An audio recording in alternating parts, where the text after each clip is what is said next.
In the last few snapshots and the first two pre-releases, we got a whole new kind of spear attack, and multiple mobs has gotten serious upgrades. Good on, my name is MagentaLewi and welcome to a Minecraft snapshot video.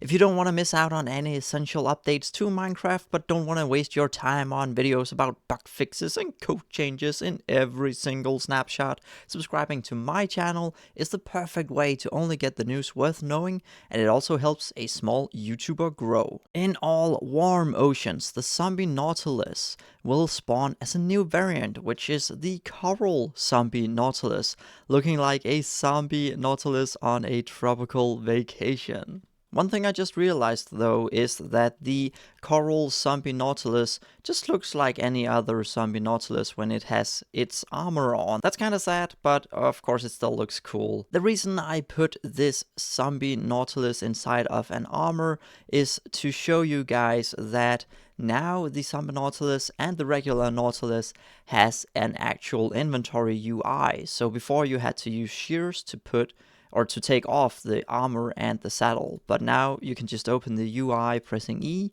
and you can take it off again. The Camel Husk now drops a total of 2 to 3 rotten flesh, which is of course more than a regular husk because it is of course a bigger mob. Closely related to the Camel Husk, mounts like this and the zombie horse of course will no longer panic when damaged if they are controlled by other mobs. So as you can see, they control if it gets scared or not, so it won't run around like crazy when you actually damage it.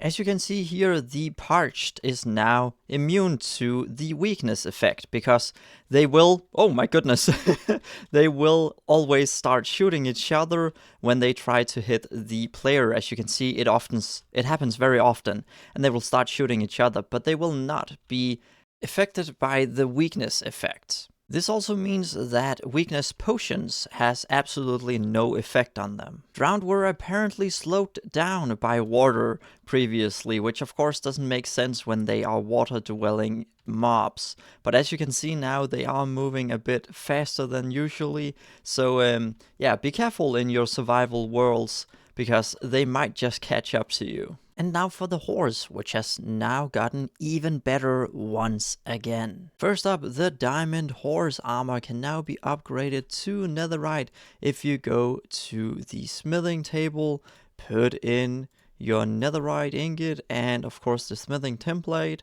to actually upgrade, and now as you can see here, it turns into the netherite horse armor. And let's just have a look at that.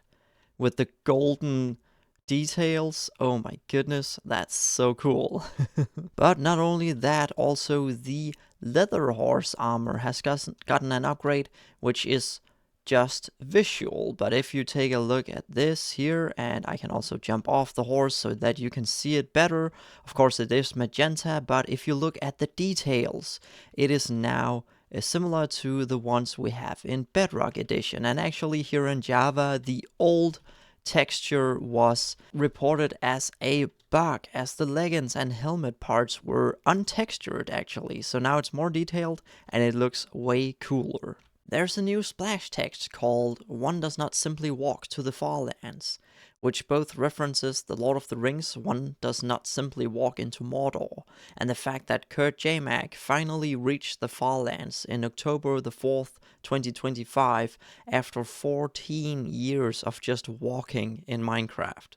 While Kurt is the most known for this because he was the first one to start doing it and also documented every second of his journey and even raised a lot of money for charity with his series, Kilo Crazy Man apparently also did this way back in 2020.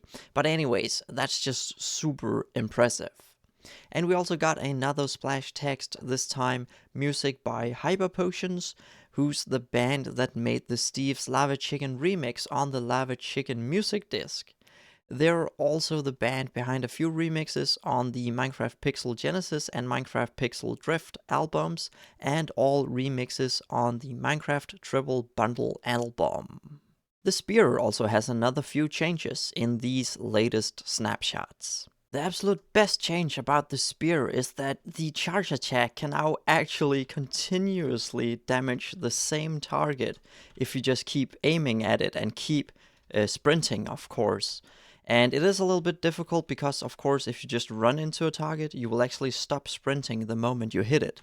But if you just keep sprinting and keep the sprinting button down, whatever you use, I use control, which I think is standard. If you just keep that button down and keep running and aiming at the same target, you can actually continuously damage them, which is super, super fun. So, so cool. And this doesn't change the fact that you can actually attack multiple mobs at once if they are standing close enough to each other. And it looks like you can actually push multiple mobs along. Yeah, just like that. Look at that. How quickly I'm killing all of these mobs. That's crazy. So you can attack multiple mobs at once and keep pushing them forward so that they keep continuously getting damaged. That's cool. Drowned and Skeleton can no longer pick up spears, but zombified piglins can now both charge and jab with the spear, unlike zombies, husks, and zombified piglins and zombie villagers that can only use the charge attack, while the piglins should only be able to use the jab attack. This might be changed again though, as this information has been formulated very confusingly in the snapshot information, and as you can see, it's actually using the charge attack right here and not just the jab attack. So that's probably just wrong information about the snapshot when it got out. And I'm not sure if any of the mobs actually can use the jab attack. The spawn eggs are now sorted thematically instead of alphabetically in the creative inventory. It has 3 big themes, with the overworld first, then the nether, and then the end at the end, of course. The overworld is then also sorted into 12 smaller themes, which are farm animals, and of course before that there are the spawners and also the creaking heart, which apparently counts as a spawner. But then you have the farm animals, then you have the mounts, of course, horses, mules, and that sort of thing. Then you got pets, cats, parrots, wolves. Then you got wild animals, which are armadillos, bats, foxes, and so on. Very funnily, the goat, which I would call a farm animal in my country at least, is a wild animal, which is kind of funny. Then you got the aquatic after that, so you got the axolotl, and of course all the water-based animals over here. Even the frog is also count as an aquatic animal, which is kind of interesting because we have a warm frog, which I wouldn't consider being close to the water in that sense, but hey, okay, that's aquatic apparently.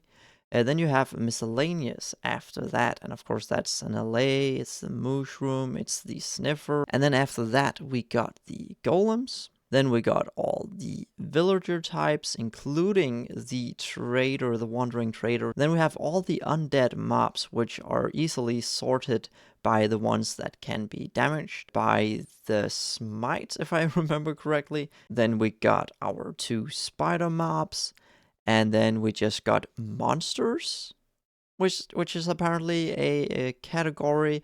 I don't know why undead wouldn't be monsters. I mean, giant spiders, isn't that monsters? Anyway, that is breezes, the creaking, the creeper, phantoms, and so on and so forth.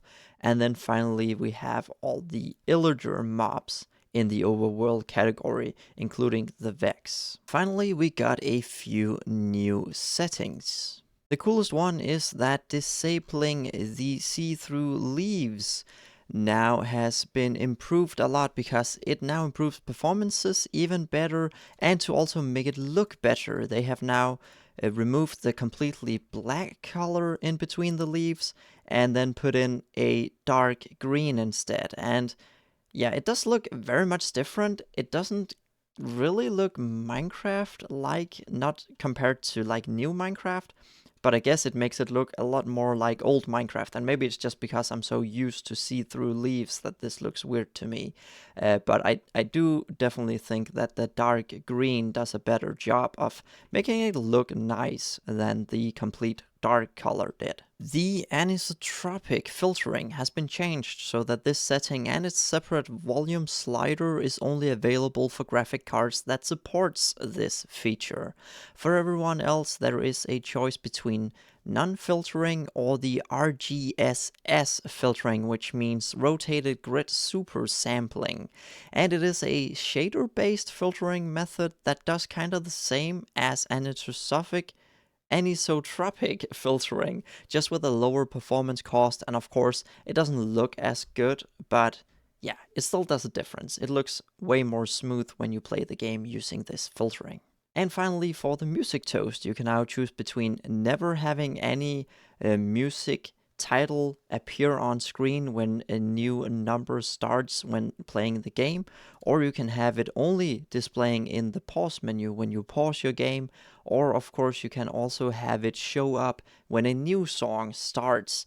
Then it will show the title and then disappear once again, and then only be visible in the pause menu. That was everything you need to know about the upcoming game drop snapshots, as we're now on pre-releases, which means the full game drop is releasing very, very soon. When exactly is still unknown, but as soon as we know, I'll of course cover the full update with everything you need to know about it. I hope you found this video useful, and if you did, then please do leave a like and maybe even subscribe if you haven't done so already. With all that out of the way, thank you so much for watching, and I'll see you all next time.